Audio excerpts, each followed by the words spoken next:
Does another member of the Banana Boat Crew want Carmelo Anthony? What is going on, y'all? 5 Sports Style back at it with another video talking, of course, some NBA. And here to talk about the latest rumor that has been sort of sprinkling up within the NBA circles. But before I do that, if you're new to the channel, make sure to go ahead and hit that big red subscribe button down below. Turn on my post notifications and hit me up and follow me on all my social media accounts. Link down below for my Twitter, my Instagram, all of that good stuff. And you guys can really see that I'm trying to brand myself here. So with the support that you guys give me, the likes, the comments, all of that really helps the channel. So I would really appreciate it if you guys did that for me. So thank you so much for everything. Hope you guys like the hat, by the way. But seriously, let me know. With that being said, let's get right into the video. Let's talk about what the rumor is and what it's about. So essentially, this rumor comes out of LA, and Ramona Shelburne and a few other folks have been reporting it, which is that LeBron James is interested in bringing Carmelo Anthony to the Lakers. Now, I know the first thought for Laker fans is, whoa, we don't want Melo. What the heck? Melo's a cancer. I don't want him. Why does LeBron want Melo? Just stop, keep him away. I don't want to touch him with a 10-foot pole. Everything else in between, right? Yeah, and I get it. Carmelo Anthony, the downturn in reputation that Carmelo Anthony has taken over the past couple of seasons, warranted or not, has been one of the, I would say, worst I've ever seen in NBA history. I mean, it is really bad to the point where literally fans don't want Melo to touch a roster. Now, here's my thing on Melo. I'm not a Melo fan. Never really have been. And I was not a fan of any team kind of like making a move for Melo unless it was sort of in the context of you are not going to make Melo the primary option, or you're not going to start him and whatnot. But and that was the thing. Even with the Rockets not working out, I talked about it and I said it had really nothing to do with basketball per se. It was more so, and this has always been my issue with Carmelo Anthony, it was more so the role and the willingness to accept the role. See, Carmelo Anthony, I truly believe right now would still be on an NBA roster if he was willing to accept the role that the team would give him. So what went wrong in Houston? They wanted to give Garrett Clark his minutes. Carmelo Anthony said, I'm not getting benched for a rookie. So either you play me over him or you waive me.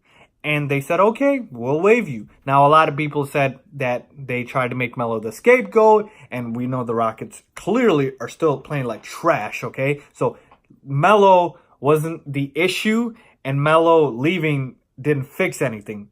And there's no surprise there because, like I said, Melo wasn't even a big enough contributor to make that much of an impact.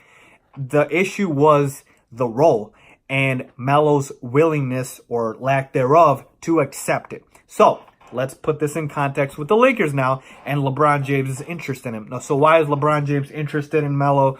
LeBron's a smart guy, right? He knows who's good and who's not. Now, obviously, they're very good friends. We know that. I made the banana boat reference. We all know the banana boat with Wade, Melo, CP3, and LeBron James. So friendship is definitely their number one, because I don't think LeBron wants to see Melo go out like this if this was the last sort of glimpse we saw of a Carmelo Anthony. And I think he really does want to help him. So that's part one of it. Part two is if you take a look at the Lakers roster, I mean, he might think, oh, Brandon Ingram's out for a couple of games now, and we could use Melo's as some sort of depth on the roster, and you can always use shooting and, you know, contributing in different ways. But there are a number of ways where LeBron could say, look, just have Melo on the roster. He's an extra body. We can always use him, right?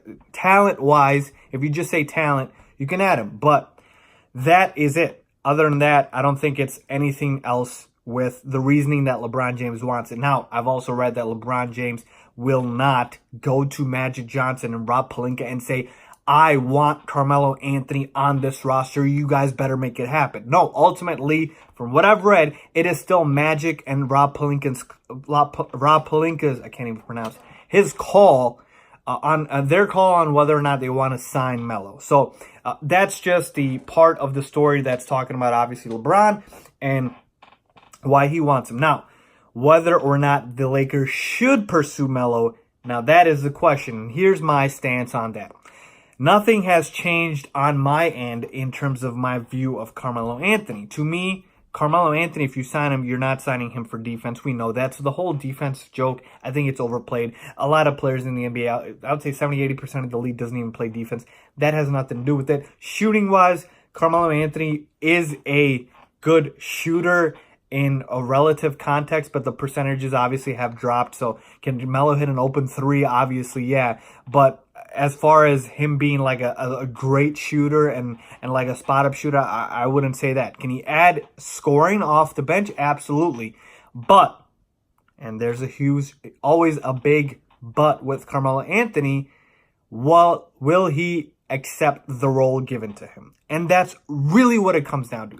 Honestly, that's it. Because if you talk to Carmelo Anthony and you say, listen, we will sign you if you are okay with the role we want to give you. And let's say the Lakers say, okay, the role we want to give you is you're obviously going to come off the bench. We want you to provide some scoring. Basically, give him Michael Beasley's role, if really. And Michael Beasley is a guy who plays, I would say, between 7 to 15 minutes off the Lakers bench, and there's a lot of DNP-CDs, which is did not play coach's decision. So Beasley doesn't play in every game. So imagine saying to Melo, that is the role we want you to have on the Lakers team. So there's not a guaranteed playing time. There's not a clear path to the starting lineup that we're not going to start you. There's nothing in terms of security of a playing time and a big time, role on this team. No, it's a very minimal role. And it's where you might not even play some games. Are you okay with that? And my thing is, Carmelo Anthony is never going to be okay with that. That's just who he is, and that's fine. Allen Iverson was the same way. I get it. These guys have been stars their entire career, Hall of Famers. And for them to come off the bench, I mean, it's a shock for anybody. You take a look at, I always use the example, look at Luol Deng, Joakim Noah, who just signed with the Grizzlies. They've been relegated to either bench players or obviously never playing like a Luol Deng. So I say all this to say that Carmelo Anthony can still be on a roster. He can be on the Lakers. I have no issue with that. Do they need him? Not really. They've been playing pretty well without him. They're top 5 in the Western Conference. He really wouldn't add that much, maybe outside of a little bit more scoring, but that's it. Could you use him as depth with Brandon Ingram out a couple games? Sure, but like I said, does it do anything for the Lakers? No. Okay, so for me, it doesn't matter at all. They sign Melo or they don't. It doesn't change anything for me in terms of where they stack up. For Melo though, if he wants to be on a roster, it's the willingness and it's the ability to take that role. And if Carmelo Anthony has any pushback on that, he's not worth the trouble. That's it.